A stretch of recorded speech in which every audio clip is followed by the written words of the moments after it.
যেই ব্যক্তি রাতের বেলা এই দোয়াটি 3 বার পরে ঘুমিয়ে যাবে, আল্লাহর নবী বিশ্বনবী সাল্লাল্লাহু আলাইহি ওয়াসাল্লাম বলেন, সকাল বেলা যখন আল্লাহ তাআলার বান্দা ফজরের নামাজের মাঝে যখন উঠবে, আল্লাহ নবী বলেন রাতের বেলা এশারের নামাজ পড়ার পরে, খাবার খাওয়ার পরে আল্লাহর বান্দা যদি এই দোয়াটা 3 বার পড়তে পারে, তাহলে আল্লাহ পাক রব্বুল আলামিন সকাল বেলা ঘুম থেকে ওঠার আগে আগে আমার আল্লাহ তাকে নিষ্পাপ মাসুম বাচ্চার মতো আমার আল্লাহ পবিত্র বানায়া দেই।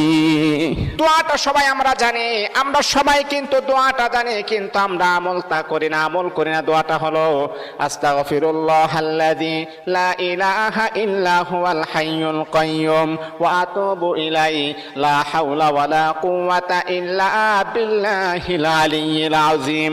3 বার যদি আপনি পড়তে পারি, ইনশাআল্লাহ আল্লাহ পাক রব্বুল আলামিন আমার আপনার জীবনের সমস্ত গুনাহগুলোকে আমার আল্লাহ ক্ষমা করে দিবেন।